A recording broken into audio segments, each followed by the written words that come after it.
Mənim əzizlərim, xərçəng bürclərinin sevgi proqnozu ilə davam edirik. Bu il xərçəng bürcləri üçün sevgi mövzuları çox dərin və ciddidir. Astroloji yanaşmalara görə xərçənglər artıq səthi münasibətləri dözmürlər, istəmirlər. Bu il sevgidə tamamlanmaq istəyirlər, tam bağlanmaq istəyirlər, duyğusal anlar yaşamaq istəyirlər.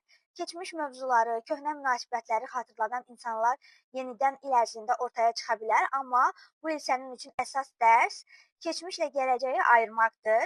Keçmişdə qalanı buraxmaq lazımdır. Əgər keçmişdə problem yaradan, sizi üzən münasibət olubsa, onlara geri qayıtmaq olmaz. Yenisi üçün yer açmaq lazımdır.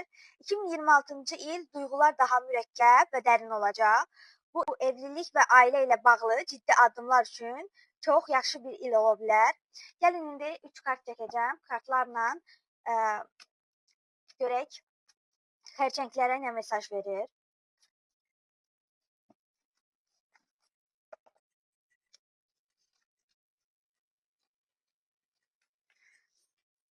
Bu kart göstərir ki, keçmişə bağlılığı göstərir, keçmiş sevgi, xatirələr və ya bir vaxtlar belə idi düşüncəsi sizi hələ də tutub saxlayır.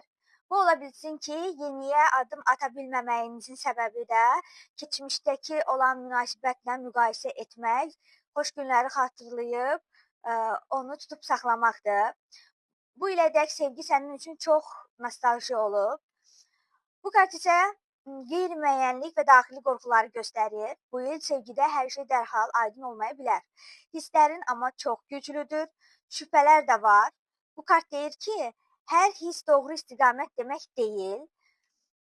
Axarına buraxsanız daha uğurlu olar. Çox gözəl kartdır. Bu kart emosional xoşbəxtlik, ailə, tamamlanmış sevgi deməkdir. Bu da onu göstərir ki, ilin ikinci yarısında xərçənglər üçün həqiqi sevgi, daxili rahatlıq, ailədə huzur olacaq. Bu qədər mənim əzizlərim.